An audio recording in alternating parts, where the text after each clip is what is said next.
مان کے لیے بیٹا تجویز کیا. تو جب اللہ کو گالی دینے سے دنیا میں اگر مرنے سے پہلے توبہ کر لیں تو معافی ہو جاتی ہے, تو اگر کسی اور ہستی کی کوئی توہین کر لیتا ہے, گالی لیول تک تو کوئی جائے گا نہیں, جو آپ کے زوم میں ہے, جو آپ ایک دوسرے کو بھی گستاخ سمجھتے ہیں, تو اس میں معافی پیش کی جائے. یہ کرنے کا کام ہے, سوچنے کی ہمیں ضرورت ہے. بس میں تو اس چیز کو ہائی لائٹ ہی کر سکتا تھا. میں پرائم منسٹر صاحب سے ریکویسٹ کروں گا, آرمی چیف سے, اور ہمارے چیف جسٹس صاحب جو از خود نوٹس لینے والے ادارے میں اس وقت سب سے بڑی پوسٹ کے اوپر ہیں, میں ان سے کہوں گا کہ آپ لوگ ان سارے مولویوں کو گن پوائنٹ پہ کرنا پڑتا ہے, گن پوائنٹ پہ کریں, اخلاق سے مانتے ہیں, اخلاق سے منوائیں, ان کو لا کے ٹی وی پہ بٹھائیں. ان کے بڑوں کو, یہ چھوٹے چھوٹی جو شرلی ہیں نا, ان کی نہیں میں بات کر رہا, یہ جو سارے بڑے جو میں کہہ رہا ہوں نا, ان کو بٹھائیں, یہ خود بول کے کہیں. کیا بولیں, میں سٹیٹمنٹ میں لکھ کے دوں گا. یہ بنو امیہ کی چالیں جہاں پہ ختم ہوتی ہیں وہاں سے ہماری عقل سٹارٹ ہوتی ہے. یہ آپ لوگوں کو تو چار لیں گے, آپ کو تو لگے انہوں نے مذمت کی ہے, لیکن مذمت نہیں کی ہوگی. وہ بات کو اس طرح ٹویسٹ کریں گے کہ آپ کو سمجھ نہیں آئے گی کہ کیا کر رہے ہیں. وہ سٹیٹمنٹ میں لکھ کے دوں گا. ان سے یہ کہیں کہ یہ جو کچھ ہوا ہے, جن لوگوں نے کیا ہے, یہ قتل کیا, ان کو اس کے بدلے میں سر عام قتل کیا جائے.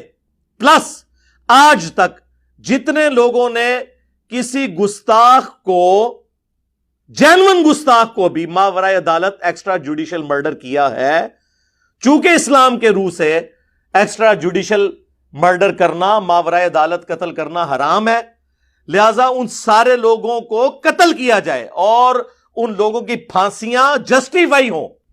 ہاں جی کرن گے, وہ ایتے غائبانہ نماز جنازہ پڑھتے رہے جے انہاں لوگاں دے, اپنے جنازے تسی پڑھ رہے ہو کیونکہ آپ سارے ایک دوسرے کو کافر سمجھتے ہیں. کیا بریلوی اہل حدیثوں کو گستاخ رسول نہیں سمجھتے؟ تو سارے اہل حدیثوں کی لاشیں اسی طرح جلیں گی اگر بریلویوں کی حکومت آ گئی. یہ بات یاد رکھیے گا. اور سارے بریلوی جتنے بھی ہیں, ان کو اہل حدیث کیا مشرک نہیں سمجھتے؟ تو اگر اہل حدیثوں کی حکومت آ گئی تو ان بریلویوں کی لاشیں آپ کو آگ میں جلتی ہوئی نظر آئیں گی. یہ میری بات آپ نوٹ کر لیں. یہ ایک دوسرے کو مسلمان نہیں سمجھتے, آپ کو دھوکہ دیتے ہیں.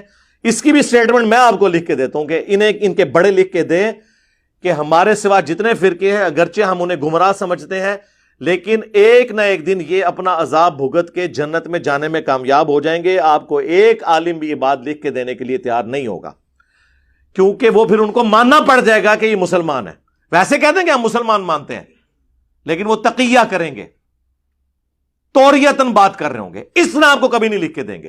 اور کیسے لکھ دیں, ان کے بڑے ایک دوسرے کو اسلام سے نکال گئے. کس کس چیز کا رونا رویا جائے. اب بات کہاں سے شروع ہوئی تھی, کدھر نکل گئی ہے. لیکن یہ ساری باتیں اس موقع پر میں اپنی اس نیشن کو ایک مسلح کی حیثیت سے, ایک ڈاکٹرن دینے والے پیشوا نہ کہیں, اسپیکر کی حیثیت سے, یہ بڑا اچھا موقع ہے کہ میں ان کو ڈائریکشن دے دوں, تاکہ ہمارے ماں باپ کو تو ورگلایا تھا, ہمارے آباء و اجداد کو تو ان کے بڑے بڑے بابے ورگلا گئے, ہماری آنے والی نسلیں تو ان لوگوں کے شر سے بچ جائیں انشاءاللہ تعالی. یہ میں آپ کو بتا دوں, تبدیلی آ چکی ہے. اب لوگ اس حوالے سے ایجوکیٹ ہو رہے ہیں, اللہ کا شکر ہے.